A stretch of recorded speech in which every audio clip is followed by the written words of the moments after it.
Hey, Julian Cesc here, and this is another great episode of Coffee and Talk. We're going to be talking today about what happens at the clubs during the off-peak hours and what would be the best way for them to monetize those dead times during the year. Today we're having coffee at the Padel Club. Yeah, with a little bit of gossip. I like it. Oh, that's a tough one, man. Yeah. I think everybody's been trying to crack that code of how to get people in during the day, especially if you're outdoors, it's sunny, or just during the day, as people work.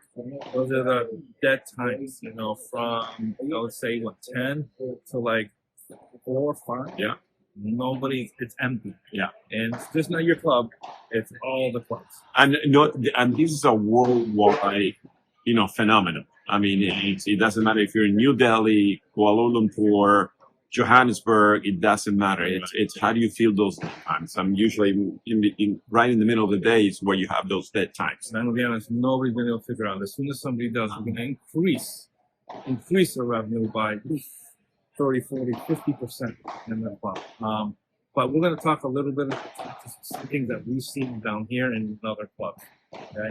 So one, what we've been seeing a lot is, having corporate events, whether, private or corporations.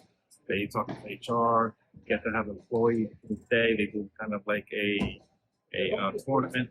So one day they take off the employees there, they play, they have some members play. So that works out, because that's time anyways.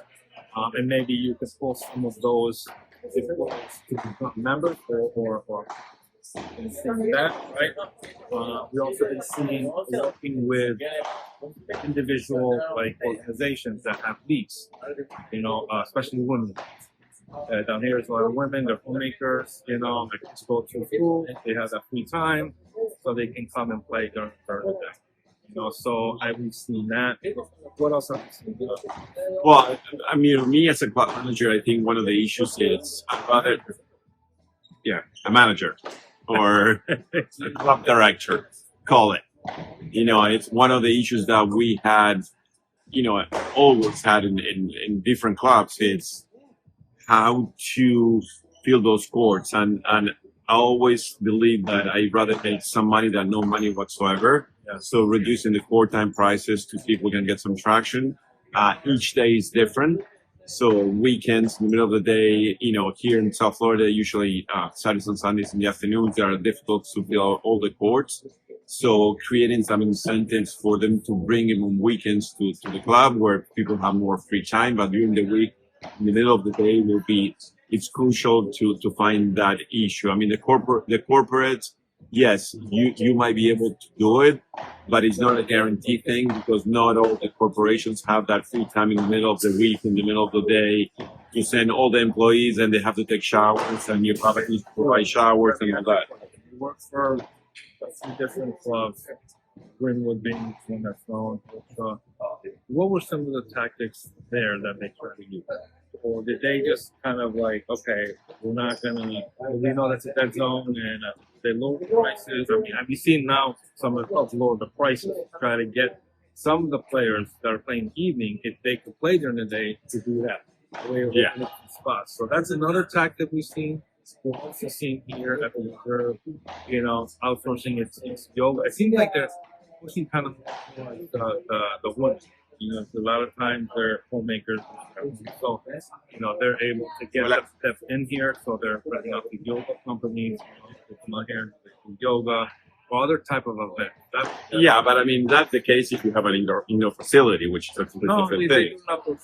As the weather. Yeah, but 2 or 3 in the afternoon in the middle of summer, even though you can't do it outdoors because everybody will melt. So you got to learn how to play with the weather as well. I mean, right now here in Florida, today it's raining. It's raining crazy. So it's about finding that happy balance, which is not nobody has a secret recipe, but it's an ongoing push and ongoing work, trying to find those the right people and the right clientele, how to fill out those boards. And like you said, there's nobody is practical, but if you add 3 or 4 or 5 small events, during the week or even during the month, that's going to help, occupy some of those desks.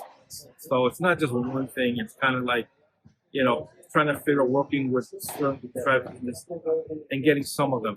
I mean, I don't think you're going to get them all. No, it's unrealistic. But I mean, this worldwide issue that all the clubs have, and it's just the management is trying to be creative and try to be creative and see how can we fill them out. I mean, it doesn't matter here in the United States. You go to the Northeast, Midwest, West Coast, East Coast. I think that's a good point. It also depends on your area. What may work down here, or work in might work on the West Coast. So it's kind of figuring out what the needs are. What I can see more and more is that focusing more on the women's section, just because there's going to be some of them that again are makers that are having some free time during this. Yeah. They want to do some exercise and do certain things. So I've been seeing more of that than okay, so let's talk about another one. When it comes to court rentals, the 1 hour court rental versus the 1 hour and a half. I mean, I think almost 90% or 80% of people do the 1 hour and a half, but you do see some people renting out. And what's the strategy about this? Is it helpful? Is it not?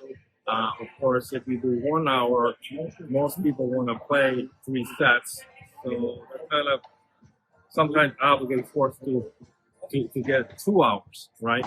So then you only have to, be concerned of filling 3 spots in the evening instead of 4, So there's that strategy there. Or people want to play for 2 hours. I know when I play, 3 sets is perfect for me. If I go for 4th, it's like I'm not playing. I mean, you can't even make it to the 3rd set. So, I mean, for you, 1 hour is perfect. Yeah, half an hour. Half an hour. Yeah, it's half an hour. But what's the strategy there? Why are they doing it? I know there's a club here where they're doing 1 hour. No, there's more than one club. You're doing 1 hour. I mean, and this is a phenomenon that is started to happen. They started maybe a couple of months ago. A lot of the clubs, they start doing 2 things. Offering 1 hour rentals, core rentals, and also reducing the price in the middle of the day.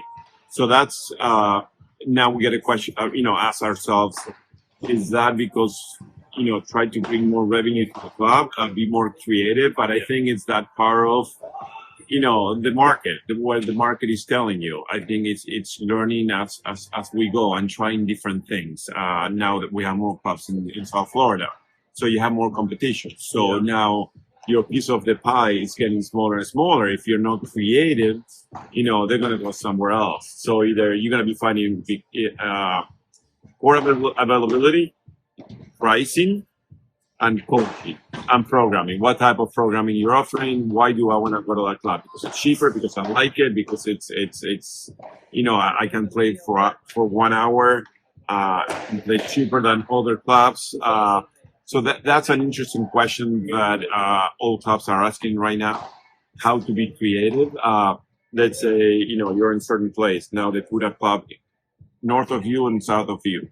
So you got 2 clubs in between. Now these people, why they want to drive the extra, 5-10 minutes to your club and not going to the new club.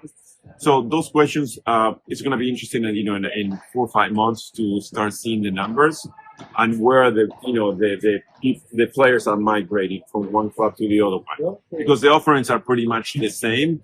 So how do you attract them to come to your club? That's the $1 million question. You know what I mean? So I think what you're saying, people are trying different things to do that. And the 1 hour, 1 hour and a half, maybe that's another strategy. Yeah. To do that. And you're right. I think we're seeing all the clubs always trying different tactics to try to fill in. That's that. Yeah. And I think it's all about the offering. What you offer. Who are your coaches? Who are the programs organizers? Why do I want to go to your club? I mean, also too, the only day, is that you should look at some private companies within 5-mile radius. Yeah. Or less, or even corporate. I mean, they can walk down or drive really quickly, play for 45 minutes. If your facility has a shower, take a shower and go back to work. Yeah. It's a good strategy. If there's a lot of women there, maybe, they do it for free a few times. Let people understand it, and then you give them a break on it. The talk other to the HR, some type of breakout. I think most companies are promoting healthy habits. Some of another tactic they should be using are doing is reaching out to the schools, the private schools. Some of the schools here so they don't have a sports campus, so they're very limited on space. So they're always looking to create partnerships with different sports facilities.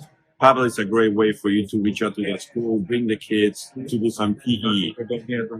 Exactly. So creating that connection is it's important too. You know what I mean? You gotta after 3 o'clock you can bring the kids to your club for a discounted price. The other thing is colleges. You have so many colleges around your area.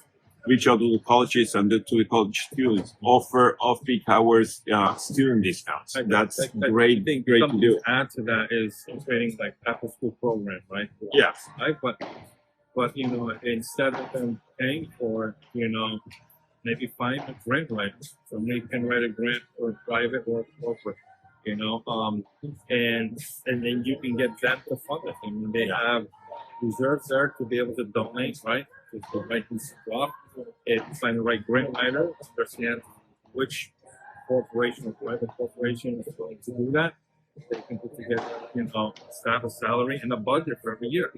And all you have to do really is just multiply, participants, players, what have you, and there you go. You have from 2 to 5. I've never seen that. I've seen it in other sports, but I've never seen paddle yet. And I'm waiting for the first person to do this. But I think that's a smart.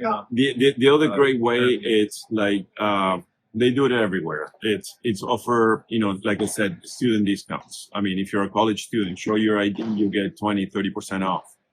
Senior citizen discounts. If you're over 65, you can get a discount too. You know what I mean? So create those early birds in the middle of the day. If you're over 65, you can play for a cheaper discount. Right. So it's about creativity, and this is a worldwide issue. So it doesn't matter where you are. You have to be always creative, and for you to be creative as a club owner, you have to have the right people, the right captain. Driving that ship, because at the end of the day, it's the people who are there every single day. Those are the teammates that are going to get this club moving forward. All right, guys. Thanks for joining us. Talking Talk. We'll see you at the next one.